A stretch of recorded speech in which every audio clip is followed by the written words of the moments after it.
This podcast is a member of the Place to Be Nation family. Visit us at placetobenation.com, the only place to be in your pop culture world.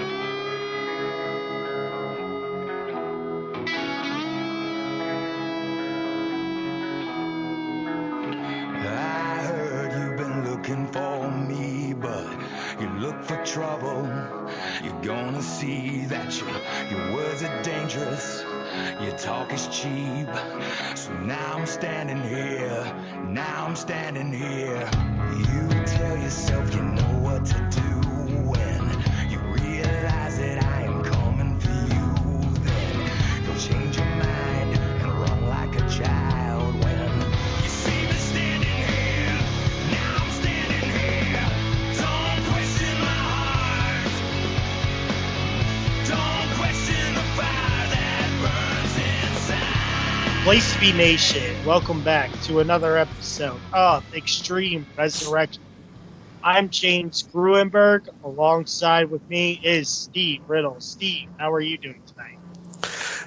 I'm doing good. Like I said to you before we came on, I'm kind of battling this little cold, but I think it's not as bad as the as some of the stuff we watched in these two episodes. Yeah, I didn't think they were that bad. A couple of here's and there's with the bad episodes, but like you, Steve, I'm also battling a cold myself. It's fall here in Connecticut, and the temperature just dropped really, really fast. From the 80s and the 70s, to the 60s now. So, with the temperature dropping, people are starting to get the colds, whether that be from the cold itself or, just the germs are back really. So we'll see what happens. Yeah. I mean, here in Vegas, we were still dealing with 90 degrees these last couple of weeks. That's now just starting to get, start to hit the 80s. So it's just the weather I live in here in the desert. Yeah. So tonight we are going to be covering the ECWs from January 23rd, and we also have ECW January 30th. So we're going to start off with the January 23rd episode. We are live from Mobile, Alabama at the Mobile Civic Center. And it is the week before the Royal Rumble, so everyone is preparing to get into the Royal Rumble to win that chance to main event at WrestleMania 23, which is going to be at Ford Field in Detroit, Michigan this year in 2007. And for tonight, we have an over-the-top rope challenge. So, a lot of the some of the ECW superstars are going to be in the Royal Rumble. So they just wanted to give a little preview tonight with an over-the-top rope challenge. It is the Sandman versus Sabu versus Kevin Thorne versus Tommy Dreamer versus Rob Van Dam. I have a neck breaker by Tommy to RVD.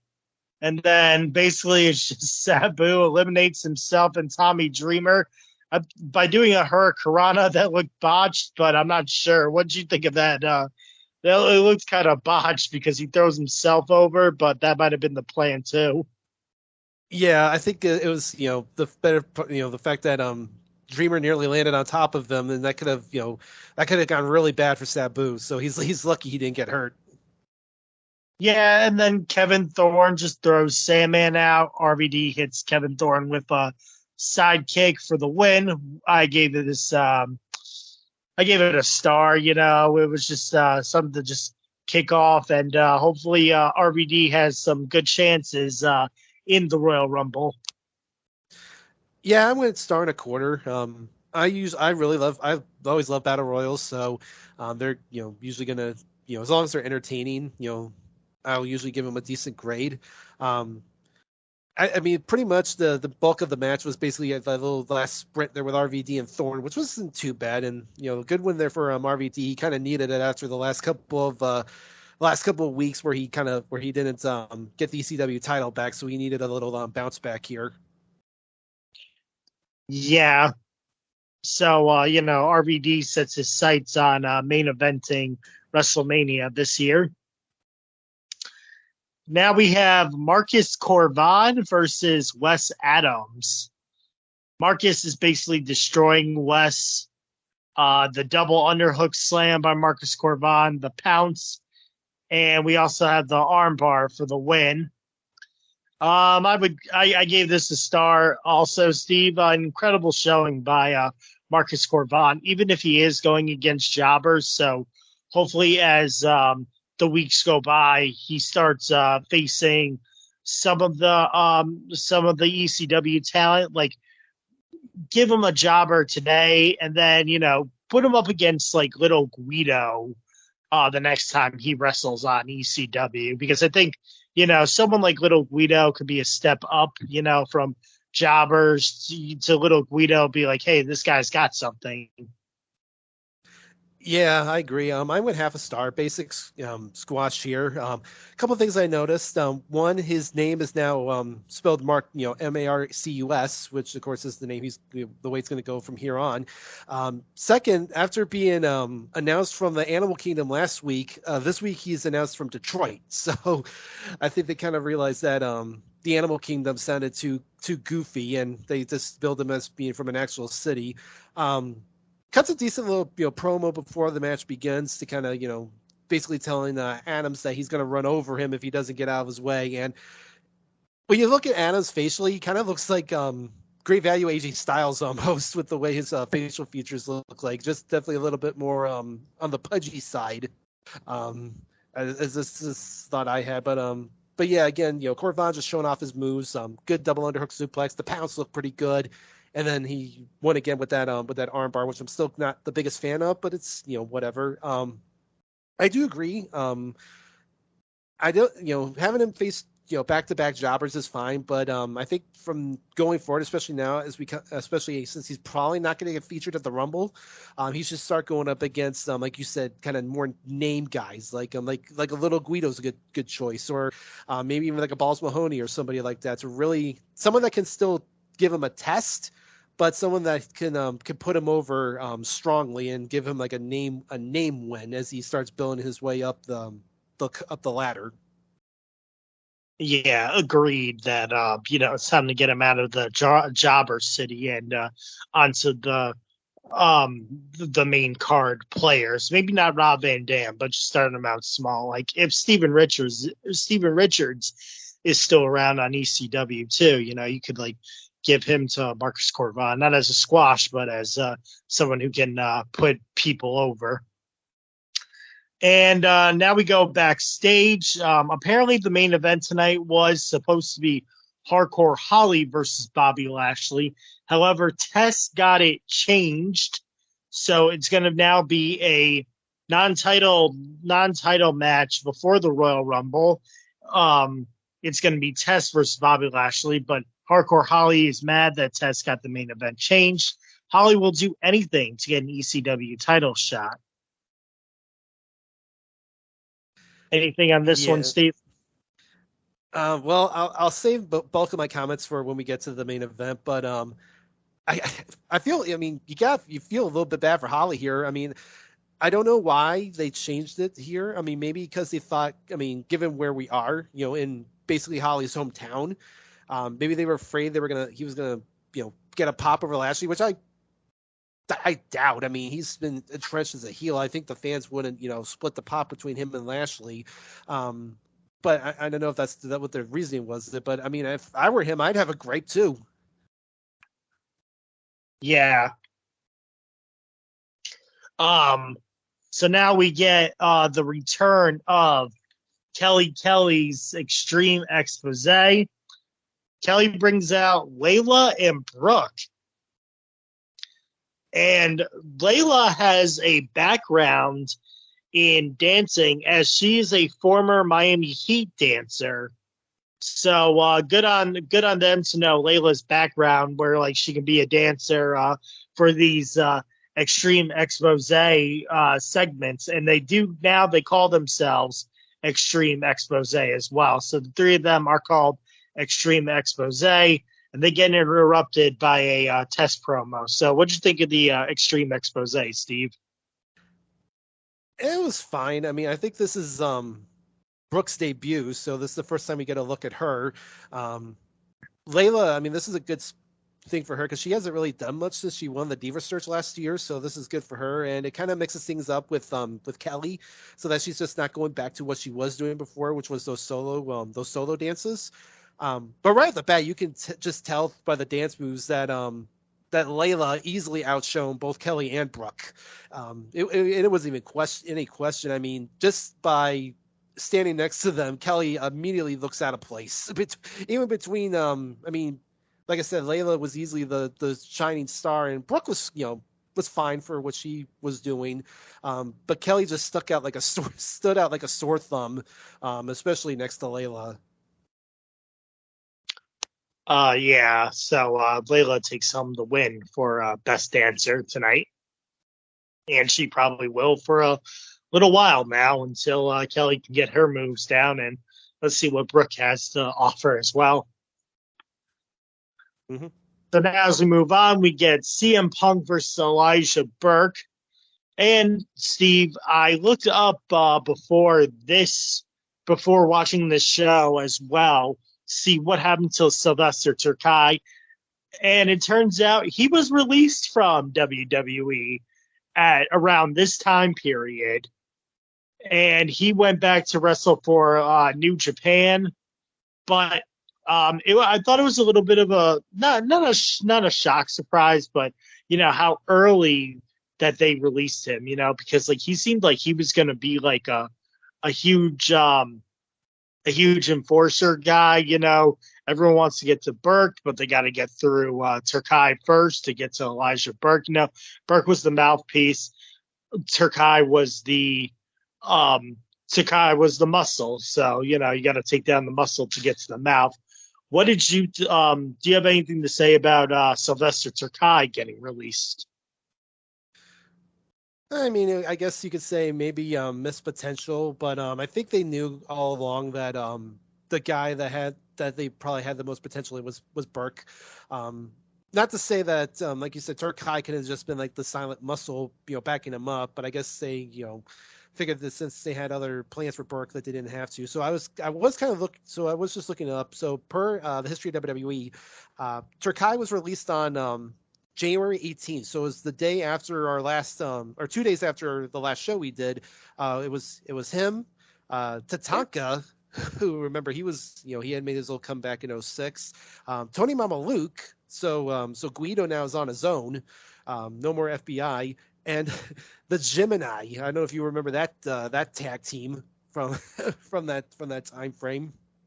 I do remember them, and I feel like Simon Dean was there, or Nova, or Simon Dean was their manager, I think. I'm not sure if that was them or not, but I do remember that tag team. So it was no surprise on Tony Mama Luke. Maybe Vince doesn't want like too much of the old ECW in there.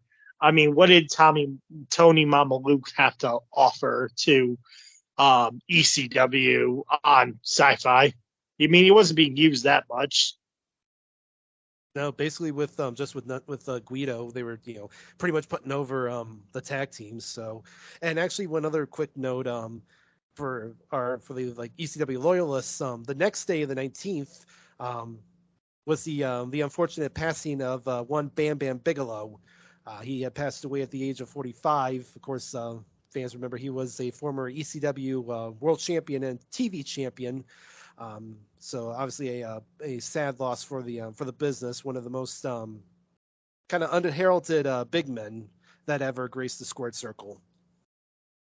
Yeah, I mean, the dude could jump, he could dive, he could slam, and very sad loss for the ECW community and the WWE community that Bam Bam Bigelow died.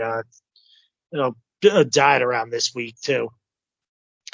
So we have kicks by Punk, hard chops by Punk to Burke. Burke slams Punk off the turnbuckle. A swinging neck breaker by Burke. and then a neck breaker by Punk, and then the Uranagi, and then a Bulldog by Punk for a 2 count. Burke tries to grab the tights, but Punk rolls up Burke for the win. I gave it a 1.5 stars. It seemed like they were giving this match a lot of time, and Burke was looking like he could hold his own against Punk here, so I gave it a 1.5 stars. I gave it 2 stars. I thought it was a solid effort by both guys. Kind of funny. Burke wrestles the match in his track pants. He doesn't have his normal tights on. I thought that was kind of funny. We actually had to mention too, Matt Stryker was on commentary for the match, and obviously continuing the little issue he had going on with Punk. But yeah, these two just put on a really good, solid mid card match that just maybe if it gotten had hit the next level, I think really could have been a really like almost like a hidden gem for the TV. But as is, it was a good little good win there for Punk, who's obviously going to be in the Rumble. So this again, much like RVD earlier, this gives Punk some momentum, and you hope that that he would have a good showing in the Rumble match. Yeah, so let's see what CM Punk does this Sunday at the Royal Rumble as well. Now, Steve, it is time for our main event. Like we said before, it is Test versus Bobby Lashley. A huge stare down between the two guys. If you looked at that stare down, Steve, they looked like they were ready to tear each other's heads off. Like you see Bobby Lashley's muscles, and then you see Test's big body. They looked like they were ready to rip each other apart. Yeah, I mean, you can't deny that they've been building this very well ever since Lashley came over to ECW. That you're just waiting to see these two, even though we'd seen them face each other before, particularly the week before in that triple threat. It was a good little stare down there and a good challenge here for Lashley. Yeah, it was. So then Lashley punches Test to the outside. Test is working on Lashley. Test misses the elbow. A clothesline by Bobby Lashley. Test slams Lashley into the steel. A pump handle slam for a 2 count by Test. Test misses with a chair. A spear to Test. Test goes into the steel. And then Test goes into the steps. Lashley slams Test for the win. I gave this one a 1.5 stars as well. A good showing before the Royal Rumble. I gave it a 1 3/4 stars. It wasn't as bad as I thought it was. Thought it might have been. They like I said, they definitely worked well together. But the logic here just made no sense. It's like you've got these two set for the pay-per-view in 5 days, and not only do you have them facing off on TV, you have Lashley win clean. So it's like, what good does that do for Test? I mean, you're trying to put him over as this, big threat to Lashley, and then you have Lashley just pin him cleanly, before the title match. So it's like, if you thought, Test maybe had a shot before, now it's like, well, hell, if he can't beat Lashley in a non-title match on TV, how's he going to beat him at the pay-per-view for the title? It just made zero sense. Like if, I don't know. I think what they should have just done was just have Lashley and Holly have the match, and then just have Test get involved somehow, and then just do something where Test lays him out and then holds the belt up, because at least then you build some heat to the pay-per-view match. Or if you have to do it this way where these two face off, do something where it's either a double DQ or a double count or something like that, or maybe Test wins by count out or something like that, because or by DQ, because he had been toying around with Lashley for the last few weeks, and Lashley just snaps and loses it. And so at least you have something to give Test a little bit of momentum. But here it's just you shoehorn the match 5 days before the pay-per-view, and then you have Lashley pin him clean. So it's now it's you're thinking to yourself, there's no way Test is going to win the title at this point. It just I don't know, it just made no sense to me. Agreed. It doesn't make sense. But we will see, as like we said before, we are heading into the Royal Rumble 2007. Will Test become ECW World Champion, or will Lashley retain? And who will win the 2007 Royal Rumble? Before we get into our next show, let's talk about the Royal Rumble a little bit, Steve. Let's talk about the ECW title match. Bobby Lashley beats Test by countout. So you build up this hype for, the Royal Rumble. Yeah, Bobby Lashley does beat Test clean on the last ECW episode before the Royal Rumble, and now we get this match between Lashley and Test for the ECW title at the Royal Rumble, and it is a countout. What are your thoughts on Bobby Lashley winning by countout? It was stupid. Like, again, it just defied all logic. Like, you have Lashley pin him clean on TV, and then when you get to the pay-per-view where the belt's on the line, you have, you do the non-finish here. It just made no sense at all. It's like, you're trying to build Lashley up as your top guy on ECW, and you can't even have him pin Test clean here. You have to do it on, yeah, he did it on TV, but it's like, this is the pay-per-view. This is where, millions of people are going to be watching, and you're obviously building him, wanting to build him up for WrestleMania for something. We didn't know what at the time, but it's like, did they need to protect Test on the pay-per-view by having him job on TV? It just made no sense. And the fact that Lashley, just laid him out afterwards, just made even less sense. I don't know, just a really weird booking decision by them, and it did not really make Lashley seem that dominant. No, it doesn't, and I don't think it makes Test look dominant either. I mean, if Bobby Lashley wins by countout, what does it really do for Test? It does nothing, He didn't prove anything because he didn't win, and you just walked out. So this ECW title match is inconclusive, as we're going to hear through the night. So, Steve, besides the winner of the Royal Rumble, what do you remember about the Royal Rumble 2007? Just like the match itself or the show as a whole? The match itself. Yeah. Sorry about that. The match itself. No, that's okay. I mean, I can also give my opinions on the show, but as for the match itself, I thought it was a really, really fun Rumble. I mean, they had built it up as the most star-studded in history, and they got themselves some pretty big names here. I thought that ECW they did a good job holding their own. I thought looking at the guys, I thought Punk and RVD looked the best of the bunch. I did find it funny that Sabu took the one of the best spots in the match when he took that choke slam from Kane off the apron through the table to get eliminated. I mean, you had to throw a hardcore spot in there with somebody. Figured might as well be. I was saying, I was like, oh man, Sabu getting choked. I remember watching it. I was like, oh boy, here comes Sabu.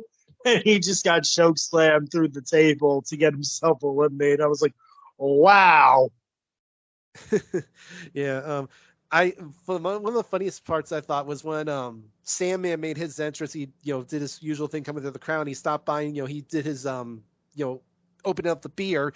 One of the ushers that was like standing next to him got splattered with it. She just like she cringed about it, and I like to think that that they told the ushers there's like, just we got a wrestler coming through here, just make sure nobody's in the way so that they can get through the crowd easily, not telling them that it was going to be Sandman who's going to crack open his beer and get them covered in beer. I thought that was funny. And then of course he gets and I loved how because I thought one of the things that really made the match good was that it was Cole, JBL, and King on commentary, and when Sandman came to the ring, JBL was like, hey, Steve Austin drank a lot of beer and he eliminated 30-something guys in a Rumble match, and then I think like Sandman got a few Kane shots in, but then King Booker like quickly eliminated him, and JBL was like, oh well, Sandman's no Steve Austin. I thought that was great. But yeah, I think like I said, ECW did really well. That last 10 minutes with Shawn and Taker might be the best last 10 minute stretch in any Rumble history. Like them just going heads up for for that time, was just so damn good. And then, and I remember being, I think a lot of people were stunned when Taker won because, given that the show was in San Antonio and that was Sean's hometown, they thought maybe he would win. But, I thought it was good for, kind of interesting to see that Taker finally won a Royal Rumble, and then add some intrigue now because not only does he have a title shot at WrestleMania, but he's obviously now got the streak. So it's pretty much you're now kind of, depending on which belt he challenges for, you're now going to be building it up as basically he's going to be going after the champion, while the champion now has a chance to end his end the streak. So I think that that's some nice little continuity there, and going into that WrestleMania.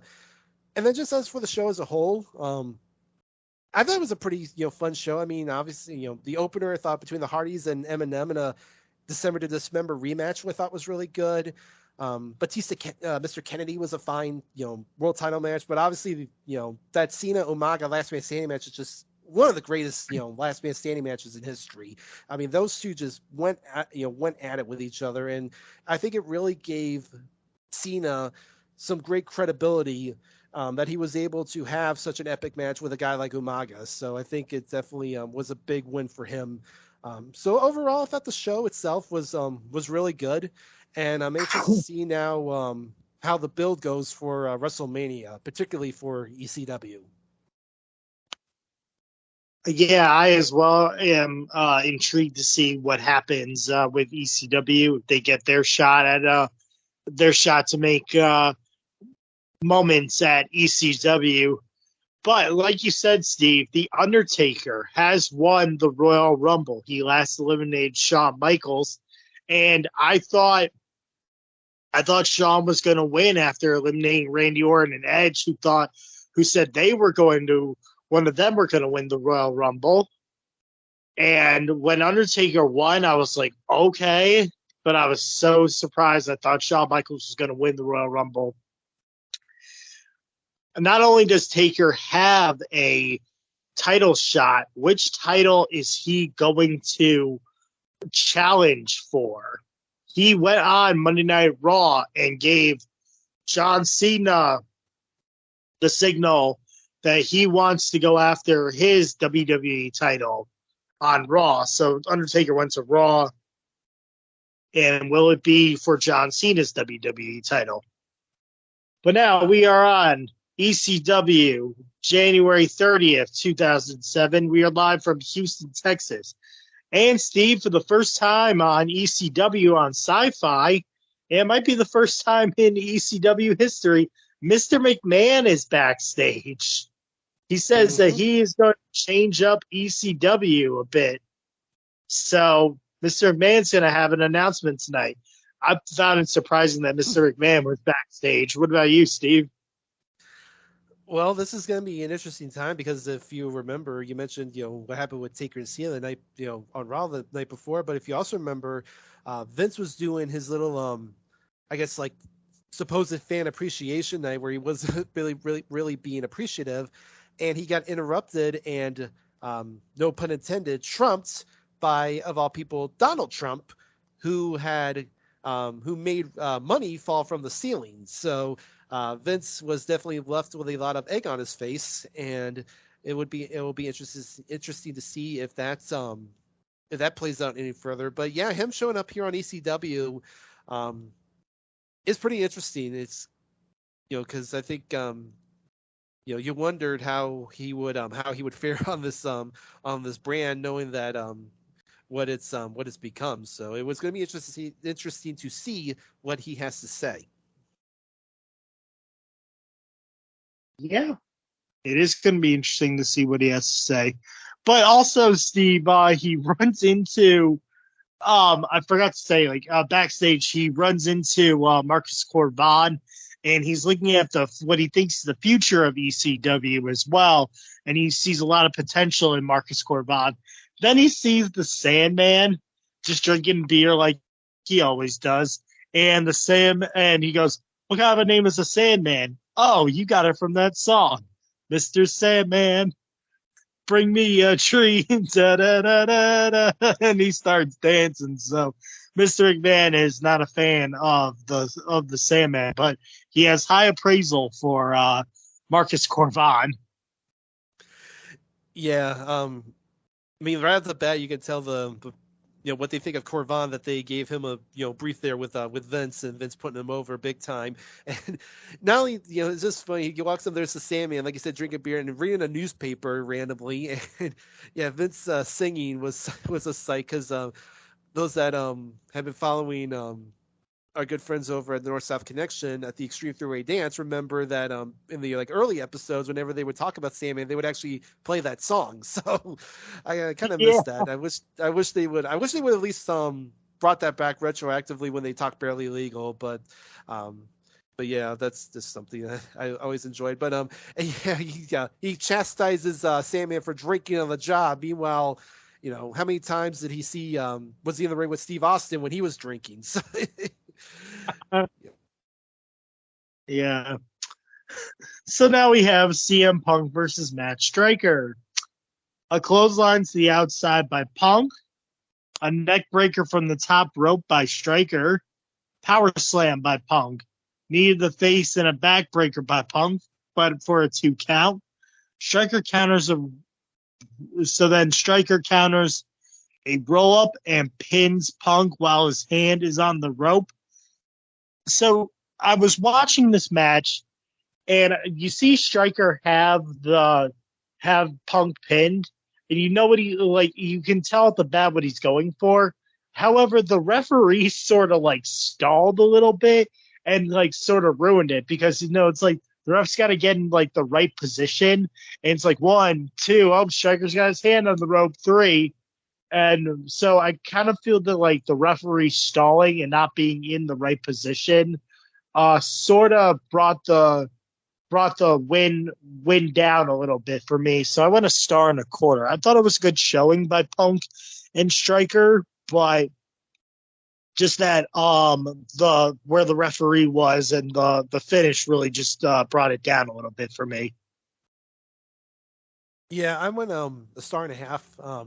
Definitely a notch below the match they had 2 weeks ago, but obviously here they didn't have as much time, so they really didn't get to hit that next level. But can Stryker please find a pair of tights that actually fit him properly? I mean, holy crap, the tights he were wearing was 2 sizes too small. It was just it just looks so uncomfortable for him. It's like I don't get it. I thought that him winning was okay, because they obviously want something between these. They want these two to continue this feud, and yeah, that kind of a spot is always kind of touch and go if the referee's not in the right position. So it always can look awkward at times. So this was one of the times where it just looked awkward. I do agree with you on that, but other than that, I thought it was a fine little win here for Stryker to kind of keep kind of get him back on track, and it's not too bad of a loss for Punk. Because I think they're still trying to figure out what's something substantial for him, even though he's got this little mini feud here with Stryker. Yeah, so we'll see what happens between CM Punk and Stryker as we get going, as we move along here on the march to WrestleMania and the march to No Way Out as well, because that'll be coming up as well. We get Royal Rumble highlights from last night. Like we said, The Undertaker wins, and then Mr. McMahon is backstage again. He's basically with Tommy Dreamer. I think this is when he was with Tommy Dreamer, and he's berating Tommy as well. Like, what kind of a name is Dreamer? Like, are you just dreaming of things, Tommy? And all that stuff. So, yeah, Vince McMahon is still not a fan of the original ECW guys. Yeah, this one wasn't as good as his interaction with Sandman, but it was still, it again gets the point across that his disdain for anything, old school ECW. I think it's because it's not his. Maybe that's why. Yeah, I guess. So now we have Rob Van Dam versus Hardcore Holly. A heel kick by RVD, a Hurricanrana to Holly, sidekick to the face by RVD, clothesline by Hardcore Holly. These guys, I do believe, Steve, throw on like they are just throwing stuff at each other too. Like this like these two are great working against each other. I know we've seen it in the past, and especially that one match where where it was Extreme Rules and Hardcore Holly had to get like 24 stitches because of the table spot. But these two, pardon me, these two definitely bring out the best of in each other on ECW. Oh, definitely. I definitely agree. Yeah, a clothesline by Hardcore Holly, a flying crossbody to Hardcore Holly on the outside by RVD, a leg drop off the rope by RVD. Hardcore pushes RVD into the barricade. Holly slams RVD into the steps. Hardcore is just dominating RVD. A spinning heel kick to Holly, a drop kick to RVD, a monkey flip and side kick to Holly, a rolling thunder for a 2 count by RVD. RVD misses the frog splash. So as Hardcore Holly is going out for his Alabama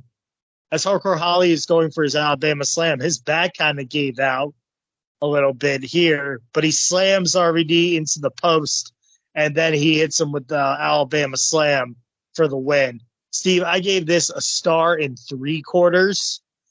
I really think that they are focusing on letting the middle matches have more time. And that's what I think they needed. Because if you go back to the original ECW episodes of Sci-Fi in 2006, you're only getting maybe 5 minutes in the middle matches, or under 5 minutes. But here, now that it's in 2007 and, Mr. McMahon, Vince has more hands-on, it seems that the middle of the card matches are having more time here. So I went a 1 3/4. Yeah, I went 2.5. I definitely agree with you. I mean, when I saw the time for the match, I was stunned. It was because it's almost 15.5 minutes. So they really give these guys, plenty of time to work with. And like we said earlier, they have really good chemistry with each other, and they're just going all out. Bit of a shock that Holly won. I wonder if this was maybe just kind of to, pay it back for the fact that they basically pulled him out of a match in his hometown the previous week. But yeah, I think it was just kind of interesting decision they had him win and not RVD, especially after the performance RVD had at the Rumble. But I mean, again, it doesn't hurt RVD that much, and if they still, see something in Holly, and they probably have him, potentially lined up as another contender for Lashley, especially given what he said the previous week. So I thought it was a really solid match to kind of anchor the show here in the middle, and a good win here for Holly. Yeah, so we go behind backstage, and Vince McMahon has made fun of Balls Mahoney. What kind of a name is Balls? And then he goes to Sabu and asks Sabu if he was from Baghdad or something like that along those lines, which was terrible. Yeah, he said something like is he are you part of the Taliban, which does not hold up well today. And I like the little interaction with Balls because they bring up his last name Mahoney being Irish, and Mahoney's and Balls is like, oh yeah, I'm just we're both Irish, I'm just like you, and Vince's like, you're nothing like me. So I just thought that was kind of interesting. Balls tried to use the Irish connection to get on Vince's good side, and Vince just was having none of it. He's like, no, you're from Northern Ireland, you're not from the heart of Ireland, get it? So we get another extreme expose. Again, Layla had the best dance moves, and then it gets interrupted by Mr. McMahon. So when Mr. McMahon comes out, he wants nothing to do with the women, and the women leave. Would have thought he would ask them to stay, and give him a private dance. Yeah, I thought Vince he didn't care as much. Oh, it's not.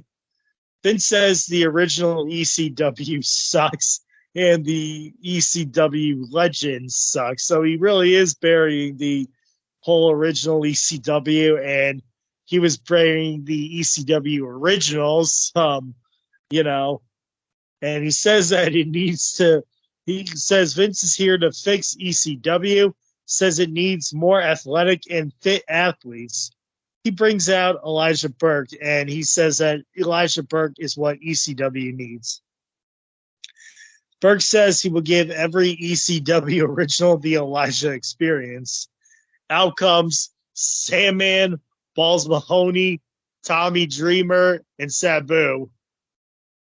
They come out and they just lay it all onto Burke. Burke gets punched, he gets caned, he gets DDT'd, and then he gets put through a table by Sabu and from the ECW originals. And Vince McMahon is furious.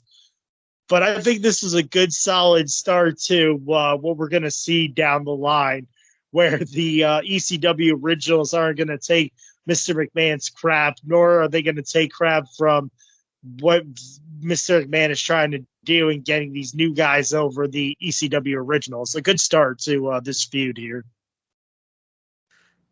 Yeah, real quick about the Extreme X, will say, like you said, Layla again, just outshining both Kelly and Brooke. I mean, you just watch it, you just notice Kelly is just like looking over her shoulder every now and then just to kind of make sure she's in time with the other two. And I had kind of noticed is like the week before when they did their first dance, Kelly was in the middle, kind of as a centerpiece, and this week it's Layla who's in the center. So clearly they know who the real star is.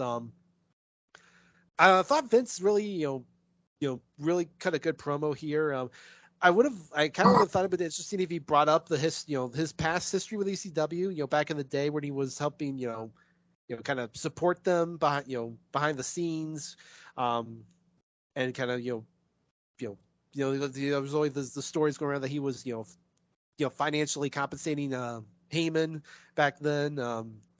And I like the kind of the direction he's going is like the old ECW is washed up and they're nothing, and now it's all about young and vibrant athletes. And I thought Burke was definitely a great example of that. He looked really swank in that suit he was rocking, and he took a really good beating here from the originals. Like you said, he took the cane repeatedly. He took the finishers. He took the table bump.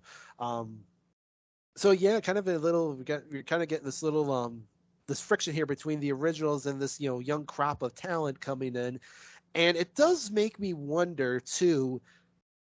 Excuse me, had Heyman not left in December, if they were still went with this direction, and just had Heyman kind of be the mouthpiece for these young guys instead of Vince. I mean, maybe it could have been like, oh yeah, like, I mean, I guess Paul Heyman is still like, the bad guy, or maybe they go like Paul versus Paul's ECW originals, like he asked for forgiveness of like, and they go up against Mr. McMahon's new breed, or Paul leads the new breed. So could have gone either way, but I still think it was a strong opening to the feud and what we're going to see down the line as well. But good call on if Paul Heyman doesn't leave in December of 2006. Like, would he have been leading the charge to the originals, asking for forgiveness, or would he be leading the new breed and leading the new talent to greater heights? Mm-hmm. Yeah, it would have been interesting to see. And it'll be interesting to see the other guys that get kind of brought into this, because you obviously know, just based on what happened earlier, that Corvan's probably going to have something to do with this. It'll just be interesting to see who else gets involved here. Yeah. Now we have our main event. It is a rematch from the Royal Rumble, because the Royal Rumble match was inconclusive as Bobby Lashley defeated Test by countout. It is Test versus Bobby Lashley for the ECW title. Test pushes Lashley into the ring post. Test is slammed onto the concrete. A suplex to Test. a big boom miss by Test, a power slam by Lashley. Actually, yeah, that's basically it. It's like a big boom miss and then a power slam by Lashley for the win.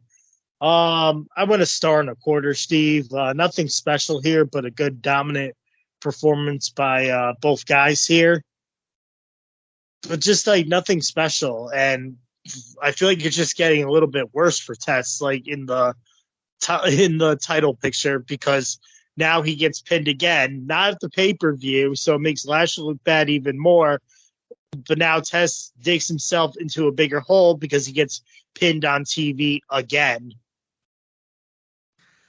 Yeah, I went a star and a half. I thought it was okay. Yeah, I mean, this pretty much is. I mean, in terms of like being a contender, this is definitely it for Test. I mean, he lost the previous week in the non-title match clean. He then loses by count out at the pay-per-view, and now here he loses clean again. And kind of gets dominated here by Lashley. I think they just wanted to get through this finally, just to kind of get this over with. And I mean, I think this is actually it for good for Test going forward. I mean, we'll see if we see him again.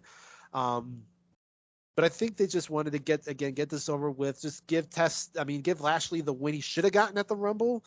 I think this was just more to set up what was to happen after the match. Do you think Mr. McMahon or do you think Vince and WWE were a little scared to push Test here? Because it seemed like in these like past couple of weeks they were trying to really mount the push for Test, to be this big heel, and it really falls apart on him. Yeah, I mean, I think they just couldn't trust him at this point. I mean, he could clearly, just by looking at him, he's not, he's not healthy. He's doing stuff that he shouldn't be, and I mean, I don't think they were ready to take the belt off Lashley yet. I don't think there was ever a plan for Test to win the title. But I think he was going to remain like a top, like you said, a top contender or a top like upper card heel, or maybe even at some point maybe go over to Raw and SmackDown and be, an upper card heel on one of the two brands there. But I think at this point they just realized that they just couldn't trust him with that kind of a spot. And as I said, I think this is it for him totally. Yeah, we'll see. We'll see where Test goes after this one. But before we get out of here, Steve, the Undertaker's gong goes off, and he comes out to the ring, and he looks at Bobby Lashley's ECW title, the same thing that he did on Raw with John Cena and his W title. He goes to the ring now, and Test tries to get in the way, but he gets the choke slam for his troubles as well by the Undertaker.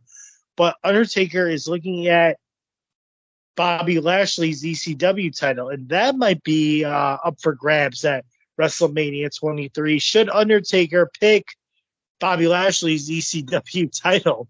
Can you imagine if they actually, I mean, yeah, can you imagine an Extreme Rules match, Bobby Lashley versus the Undertaker for the ECW world title? That could be something. Yeah, I mean, it was definitely a cool moment for Taker to show up on ECW, even though he had been there before, but to kind of show up back up here, and kind of one final burial of Test as he takes a nasty choke slam there from Taker. And I've actually liked that stare down with Taker and Lashley. I thought, I mean, on paper, that's definitely a very cool little matchup, and one we never actually got to see. I mean, spoiler alert, Taker obviously does not challenge for the ECW title, but we never got to see them face off at any point. Past this, I mean, throughout the rest of 07, and then of course Lashley would leave, and then when he came back in 2018, by that point Taker was getting ready to wrap it up, but it would have been kind of an interesting matchup between those two. I think they could have had a really fun brawl if it had been an Extreme Rules match. And I just love how Joey and Taz are just marking out about this, and they're like, well, they're because they bring up about what happened the night before, and they're like, oh, well, I guess this means Taker's not going to challenge Cena for the title. He's challenging Lashley, and I think most people probably knew there was a good chance Taker was not picking Lashley, but just having that little stare down there between the two, I thought was kind of intriguing. It made you think maybe down the line we could see these two in a big marquee matchup, which would have been really fun to see. Yeah, it would have been. So that's gonna close the show here. I like this show a little bit better than the January 23rd episode. I really enjoyed the a Hardcore Holly versus Rob Van Dam match, and that segment with the ECW originals kicking Elijah Burke's ass. I thought it was really, really good. Yeah, I definitely agree. I felt like we've been kind of in a weird holding pattern with ECW coming out of December to Dismember, with Paul leaving, with Big Show leaving, Lashley as the champion, and just trying to get him established. And you had all these like kind of just random like mini feuds going on. It really felt kind of like there was no real direction from then to the Rumble. But now I feel like with them doing the thing with Vince coming out and kind of declaring war on the originals, and we'll see what happens eventually with Lashley. But I feel like now we have some sort of clear direction with where ECW is going to be going as we head first to No Way Out in February, and then eventually as we get to Detroit and WrestleMania. Yeah, well, that's going to do it for us at Extreme Resurrection. But before we go, Steve, do you have anything that you want to plug?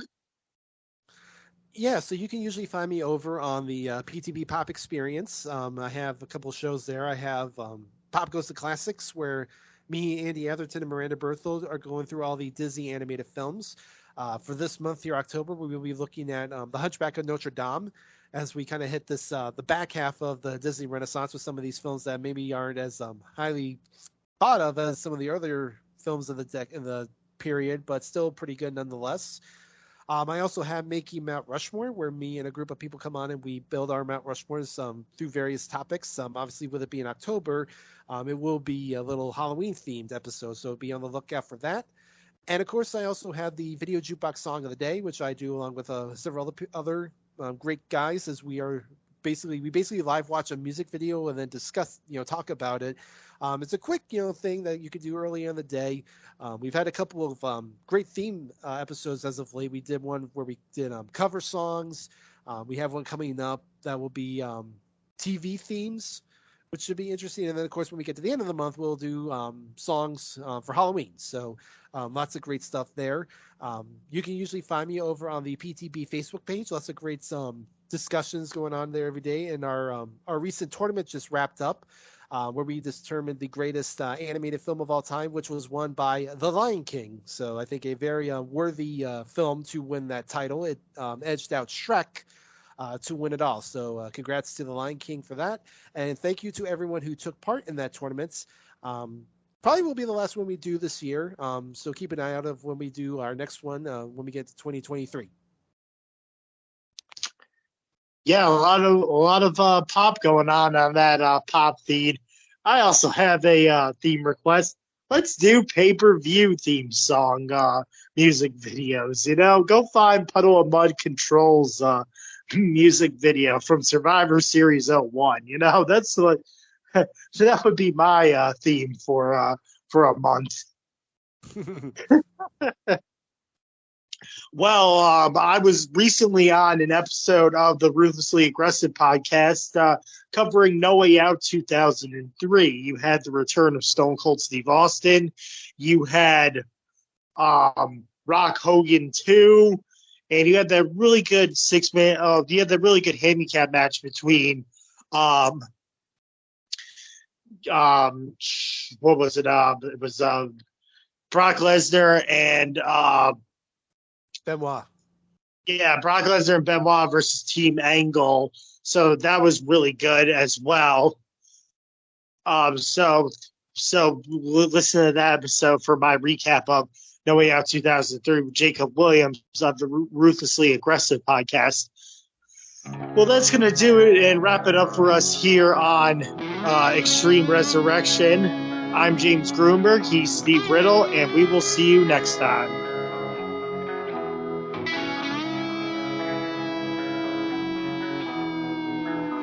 I heard you've been looking for me, but you look for trouble. You're gonna see that your words are dangerous. Your talk is cheap. So now I'm standing here. You tell yourself you know what to do when you realize that I am coming for you.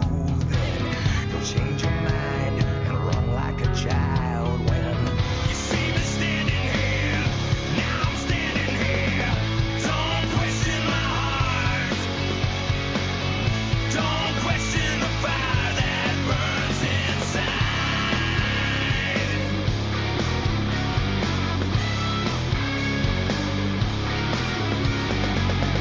Don't question my heart.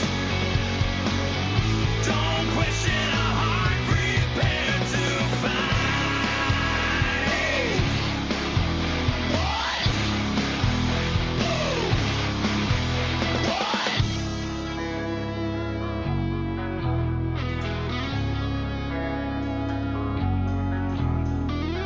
I got where I am 'cause I didn't chase fame.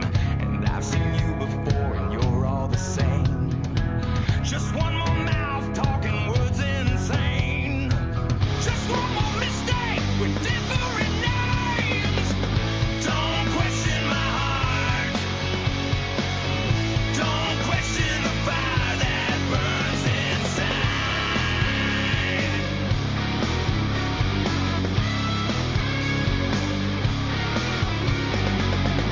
Don't question my heart.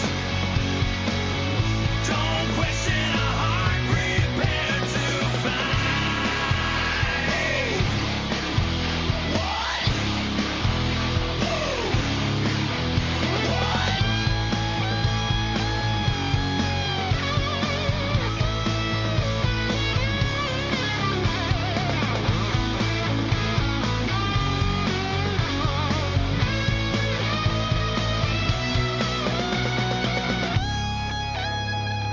I heard you looking for me.